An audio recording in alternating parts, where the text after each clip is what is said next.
Belinda and HarperAudio Australia present this unabridged recording of Night Ride into Danger, written by Jackie French and read by Tamblyn Lord.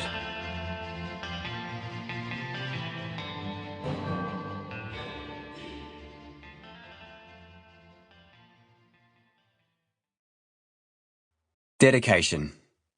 To Angela, without whom this book could not have been written, with endless love and gratitude.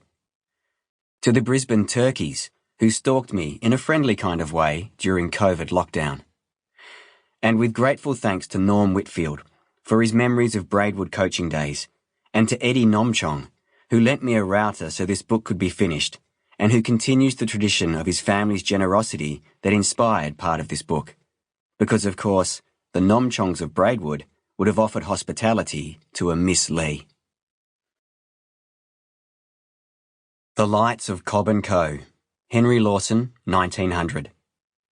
Fire lighted, on the table a meal for sleepy men, a lantern in the stable, a jingle now and then, the mail coach looming darkly by light of moon and star, the growl of sleepy voices, a candle in the bar, a stumble in the passage of folk with wits abroad, a swear word from a bedroom, the shout of "All aboard! Get up, hold fast there," and down the range we go. 500 miles of scattered camps will watch for Cobb and Co. Chapter 1. Braidwood, New South Wales, June 1874. A mystery passenger. It was raining frogs the afternoon Ma Grimsby sidled up to Paw in the chilly Cobb and Co coachyard as he and Jem waited for the passengers to board the night mail coach to Goulburn. Outside the courtyard, Braidwood smelled of kitchen fires and dunnies. The Cobb and Co yard smelled of horse and adventure, of yarns in the night and miles of bush track eaten by the pounding feet of eager teams. The team was already harnessed. The horses snuffled and stamped with impatience, ignoring the small brown frogs hopping about the mud and straw. Cobb and Co grooms changed teams in 2 minutes, but this afternoon's coach from Araluen had been 20 minutes early, according to Paw's pocket watch. Paw always left on schedule. The horses had to wait.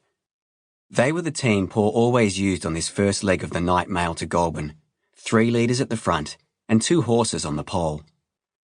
Ma Grimsby gave Paw her best smile, the one that showed her missing teeth.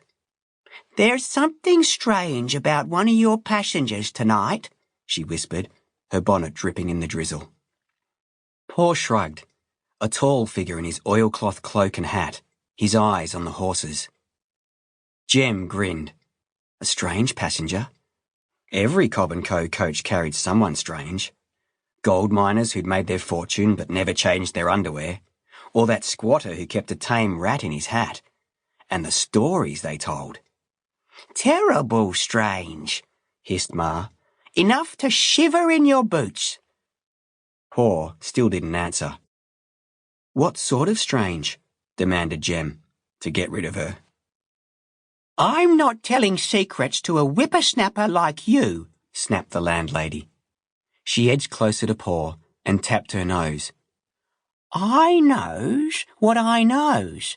You leave the lad with me tonight," she coaxed.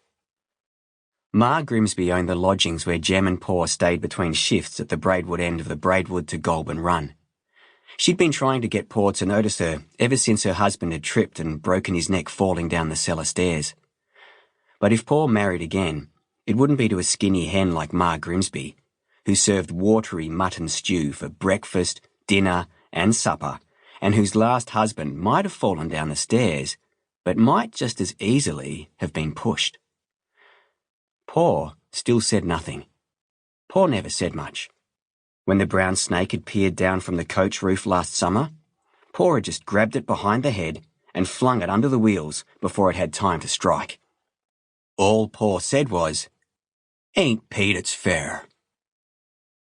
And that time a passenger had bounced out of the coach and into the swamp? Why, Paw had just pulled the horse to a stop. Sample complete. Ready to continue?